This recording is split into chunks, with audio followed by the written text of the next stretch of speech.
Healthy Rebel Radio is sponsored by the Healthy Rebel app. 300 plus secretly healthy, delicious, mouth-watering dessert and treat recipes made with all-natural, whole food ingredients. Now available for download on the App Store and Google Play. Find out more details at healthyrebel.com.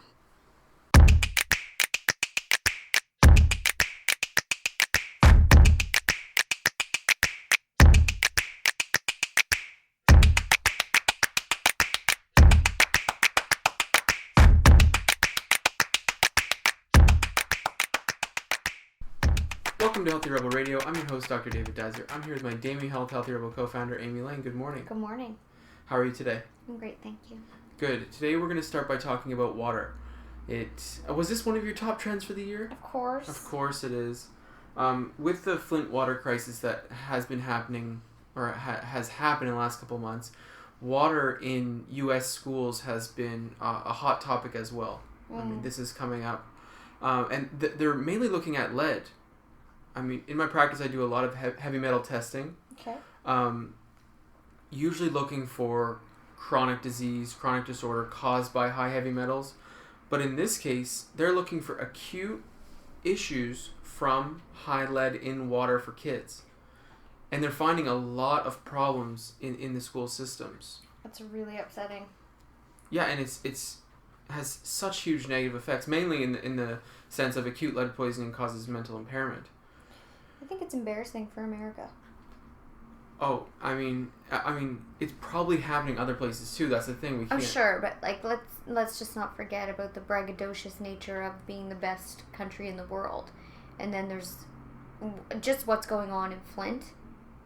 It's inexcusable, and I think the response has been poor.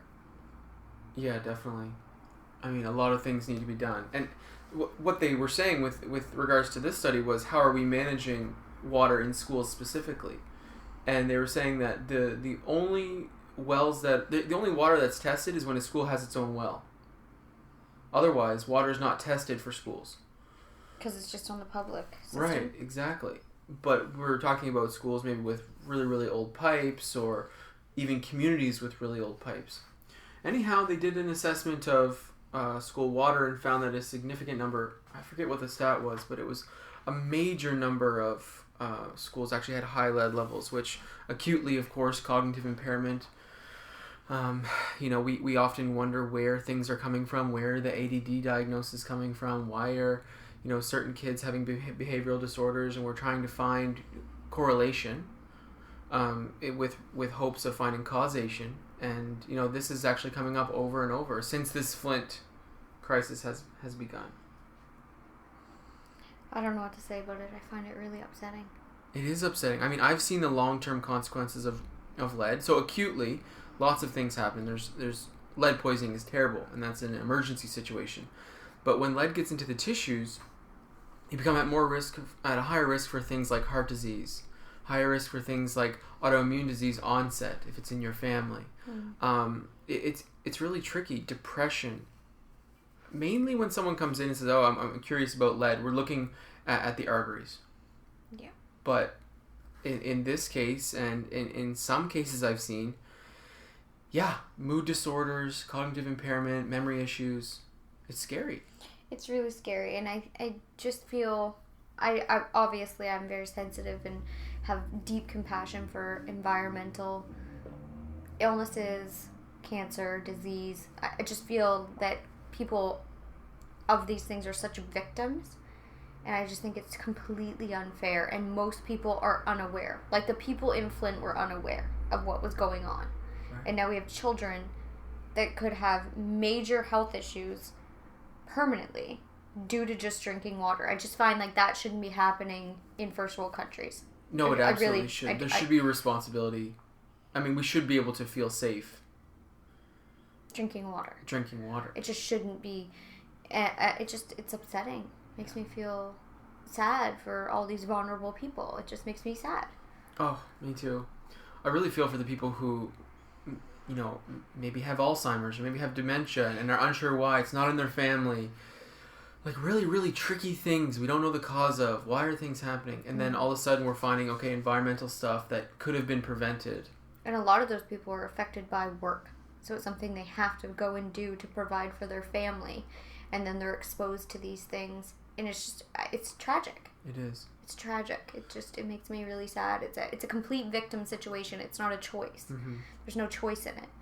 Well, along the same lines, and not to be a total downer, but feels a bit like it. Feels a tiny bit like it. Feels like you're kind of taking my day down.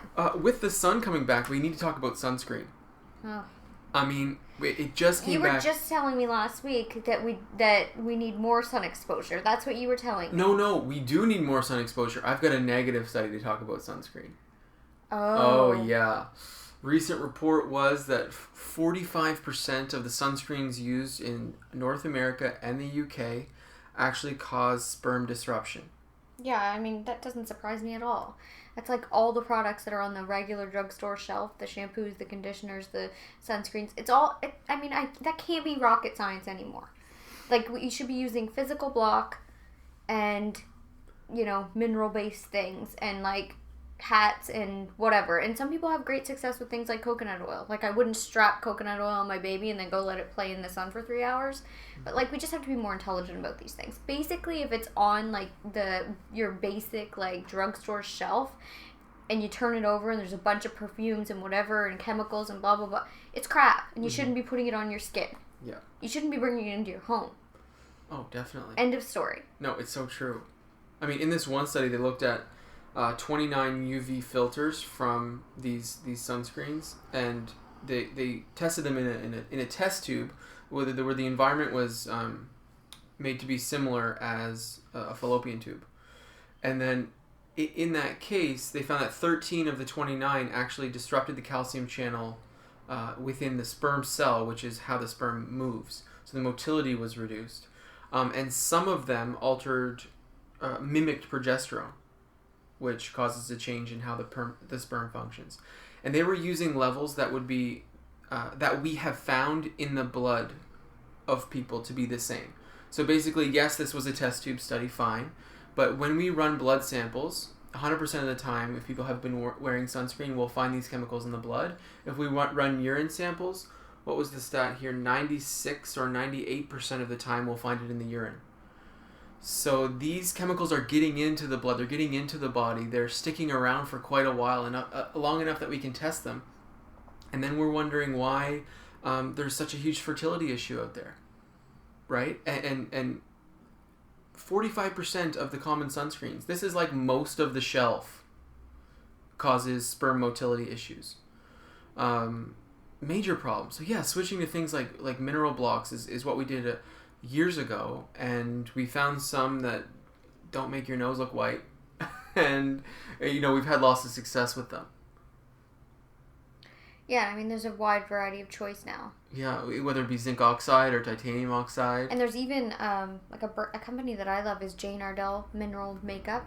It layers, breathable. You can Google it and look into it. It's vegan, cruelty free, all that good stuff.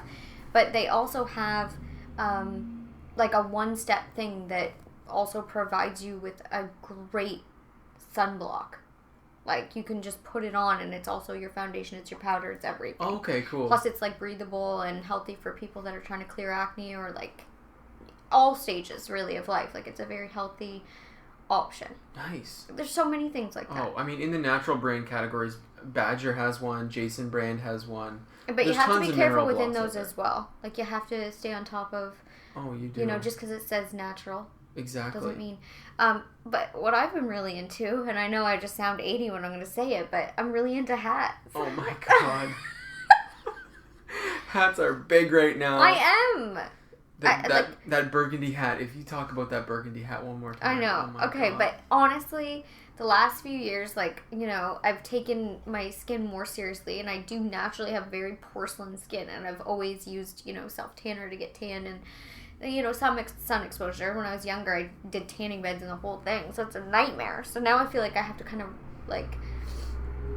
do even more to kind of counteract the damage that I've already done, but I'm big on hats.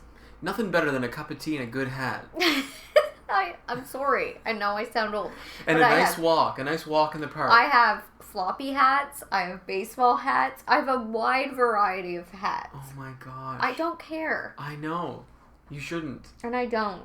And the other tip thing of the day, cover up, wear a hat. if I don't wear a hat or if I can't wear a hat in the summer, then I always make sure that I put my physical block on my face all the way up through to my hairline, my ears, definitely. I do my whole décolleté and my hands. Mm-hmm. Your hands, your décolleté, and your face are the first thing staged because of sun exposure. So if you're concerned about that at all. And true. Also, I had a family member that had skin cancer on their forehead from repeatedly having their head burnt from playing sports. Yeah. So it's very serious. It is serious. No, we talked about this a couple weeks ago. The sun does cause skin cancer, but it also prevents heart disease, prevents diabetes. Yeah, it's walking that line. Prevents depression. I don't want anyone to be afraid of the sun. No. And I don't want anyone feeling so like they important. can't go out into the sun, because sun exposure is important, and getting it on your legs and your arms and your back is you can't help but notice the difference. It's very healing.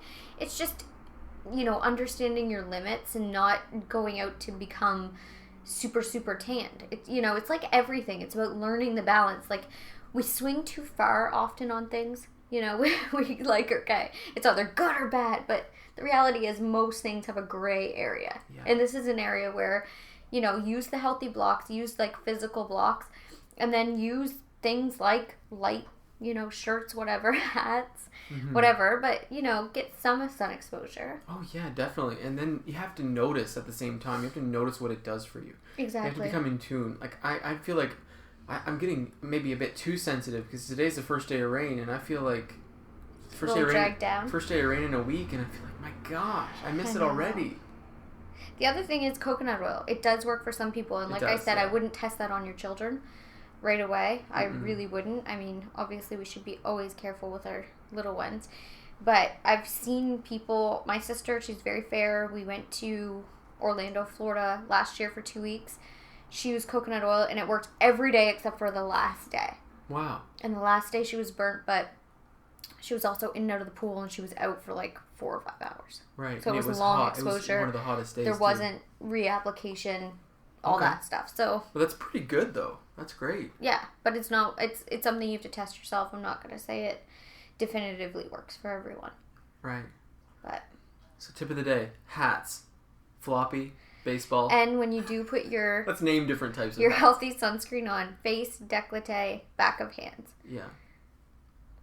That's my tip. I like it. Thanks. It's good. It's good. So we talked about, the two of the most depressing things. You got to watch out for lead in the water, okay? Sunscreen, there's some terrible options out there, but there are good options. Mm-hmm. Next, and I can't help but do this, but we have to transition into sleep again. Ugh. Just because it's constant. It's constant. Do you remember me talking about segmented sleep? Well, I didn't use that name, but this theory that we used to wake up in the middle of the night for a few hours? Yes. Well, we've given it a name now. Segmented sleep. Huh. And it's becoming popular, of course, in the entrepreneur community because life hack, period. The theory is that we used to wake up for a few hours in the middle of the night, and now people are waking between 1 and 4 a.m. and wondering why they're awake for a few hours and not sleeping straight through. Well, it seems like we have evolved this way for many of us, and it's quite natural, really. But our modern lifestyle and when the time of lights came into play, electricity, and then the switch to the modern work week that we have, this sort of went by the wayside, and people started trying to sleep all night long. But for some, it's not natural. And some people in the entrepreneur community are trying to make a switch back where they're waking up for a few hours in the middle of the night. And, having some success with it. I don't know. What do you think about it? I don't know. It's hard to say. It's too early anyways. It's really hard to say. I know that sometimes when we go to certain places and when we go on vacations where we kind of submerge ourselves into nature, and we will rent a cabin with no technology and go to sleep with, sundown and wake up with sunrise, there have been plenty of occasions that we have woken up at like 4 and we're up from like 4 to 8, and then around 10:30 we might lay down and have a nap. Mm-hmm. That does happen. Oh, I love that. And that's not effort. That just happens. But I don't know. As someone right now that's getting up to use the washroom, 2 to 3 times a night, I don't know. I couldn't do the broken sleep thing. No, it's not for me either. I like sleeping straight through. I like feeling refreshed in the morning. The problem is a huge percent of the population in North America right now are suffering from anxiety, or not anxiety, sorry, insomnia, whether it be sleep onset or sleep maintenance. But what they're seeing is that even the general population may be getting, maybe losing 1 hour of sleep a night, and it may not seem like a big deal. But over the course of the week, if that ends up being 1 hour a night, 7 hours, that's a full night's sleep. And then we run the risk of all the negative consequences that come from not sleeping enough. In fact, a new MRI technology was just developed, and they found that people with insomnia who have been suffering for quite a while, we figured out what it was that was causing the problems in their life with this new MRI technique. They found that the white matter in the brain, the tracks were being injured, and it was one theory is the myelin sheath is being injured around the nerve. But anyhow, communication channels in the brain are being disrupted by insomnia, lack of sleep. And what that's causing is obviously fatigue, but mood changes, and then cognitive impairment because you don't have the same communication going in the brain, and then eventually depression, anxiety, which a lot of people can relate to with their lack of sleep, also being in a situation of depression or anxiety. I know there's definitely some people that are, creative types that stay up all night. Like their sleep cycles are different and they're not suffering. No, there definitely is. There definitely is. I don't know. I love sleep. I can't. I'm not changing my sleep. No, I won't be changing my sleep either. No, I'm not into it. No. I don't feel the need to do that whatsoever. But I think this is really interesting, this new MRI technology, because we can see what channels are being disrupted by lack of sleep and what areas of the brain are being disrupted. Right. And it's very interesting. In fact, I was reading a study this morning about negative mood and negative thinking and how that disrupts the brain and what that does. And basically, it's most likely along the same lines. I mean, we're not doing MRIs on people who are just negative. But eventually that will happen. There'll be studies where people are doing MRIs. But the neuroplasticity in the brain is amazing. So when people are thinking negatively, they become really, really good at thinking negatively. We've talked about this on the show, neuroplasticity, a few times. Whatever you become great. Oh my gosh. Especially when it comes to these channels in the brain. Now, insomnia, these channels are broken. In negativity, they're strengthened along that line of negativity, and you become really, really good at it. And the great thing is, the same thing is possible for positivity. Whatever you practice. Whatever you practice, it's so interesting. Whatever you feed, you breed. End of story. Well, it's so important when talking about outlook. The last few days we've been talking about outlook a lot. And shaping your own outlook and separating that from your experiences. Well, shaping your outlook makes your positive outlook stronger if you do it in the proper way. Yeah. It's really interesting. I love neuroplasticity stuff. Yes, me too. I think it's really important because, we have all these sayings like a leopard doesn't change its spots and, like saying in a positive tone, they've never changed. Like, it's really weird. Like, we don't... First of all, I've actually had arguments with people that people don't change. Oh, yes. Absolutely. I've had actual arguments with people about it, and I think it's foolish. It just means to me that you haven't met anyone that's done work around change and hasn't done it. Or you have blinders on, or you're projecting your own, you've never changed onto everyone you meet. So you're unable to see. Just that idea that you don't want to be a better person, like always getting better. Yeah, but that's not it. I think that people just... feel uncomfortable. They don't want to feel uncomfortable. Or they want to protect their ideas, or they want to protect their little nest, like what they're doing, where they feel safe. For sure. It's mainly an avoidance of fear. And sometimes it's about that term that you just used, being better. I think some people think that change means who you are today sucks. Ah, okay. And it hurts your ego. Yeah, that's interesting. So for sure. That's why I don't use betterment or things like that, because people think they start to associate. Well, that's the same thing with weight loss that I find. Like, that's this new body shaming movement's gone way too far. Like, because you say, like, you how to teach someone how to be healthy, it doesn't mean who you are today is a bad person or unattractive. It means that there's a happier, more stable place to be. And that may mean weighing less, or that may mean changing your behaviors. It doesn't mean who you are is horrible. No, it's so true. And it's so subtle because... I would have thought this is just malarkey. Why are we even having this conversation a few years ago? Until I really read the 4 agreements. And one of the agreements was be impeccable with your word. And then practicing that, it becomes so important and so powerful to actually shape your language in this way. It helps your brain. Oh, you're saying you would have thought that the terminology wasn't important? Yeah, who cares? You want to be better. Like, that doesn't mean you're not good now, but for some it does. Oh, it means ego comes up for a lot of people. For a lot of people, for sure. A lot of people. And being impeccable with your word, like you're saying, is so important. But also, I think for the other people that are sensitive, it's about understanding you can't walk around sensitive to every word.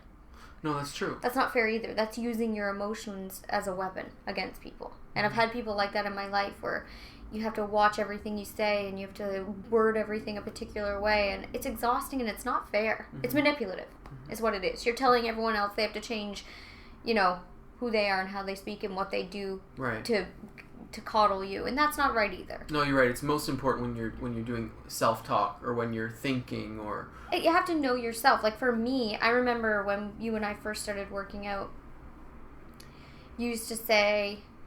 used to trigger me. Used to say we started jogging, and you used to use the word fitness or fit. You want to be fit. You want to be fit. You want to be fit. And I just would get so irritated because every time you said that to me, you were saying that I'm not good enough as I am, and that I have to be this athlete to be on the same level as you type thing. And I remember talking to my sister about it, and I can't. If he says fit one more time, I might snap, and she's like, what is your problem with that word? Yeah. But it was a trigger for me. It made me feel not good enough. It made me feel whatever. Now I dealt with it myself instead of making you change it, but also we had lots of discussions about you being less neurotic. Oh, right? for sure. So I mean, it's both ways. I think people have to come back to taking some accountability. Oh, definitely. That's what I'm trying to say. Yeah, it goes both ways. Yeah. I mean, with the self-talk, I think it's helpful to be as gentle with yourself as you can be while you're going through something. And I always try to say, you're absolutely perfect as you are right now. Exactly. And then there's more. That's the amazing thing of life. It's this evolutionary thing. And if you can actually come to a place where you love yourself right where you are, even if you're performing in unhealthy behaviors or you are unhealthy, that's where real change comes from in a powerful, momentum way. It's different because you're not hurting yourself or changing through pain of I'm not good enough. You're changing through rewarding. You're so good. You deserve better. It's much easier. It's like mantras or transcendental meditation where you're actually focused on some positive quality. Where at first it may feel like a lie, but it's so much easier it's hard to change through pain. Some people do it really, really well, and they of course they promote it, but it's much easier to change this way. See, and it lasts. Punishment change doesn't last. It will manifest in a different area of abuse. I don't care what anyone says. Or you'll use it again and it won't work the same. Or you're just tortured and you hate yourself. Who wants to live in that? Nobody. That's why dieting from that way doesn't ever pan out. It doesn't work long term. But it's a game changer if you can come from a place of, I deserve better. I deserve to be healthy. I deserve to feel good consistently. I deserve to, have mental clarity. I deserve to feel, peaceful. At peace with my body, to feel grateful for my body. That is where you want to start. Yeah. I love that. That's all I have for today. That's Healthy Rebel Radio. Thank you so much for listening, and have a great day. See you. Healthy Rebel Radio is presented by the online health and wellness center, DamiHealth.com.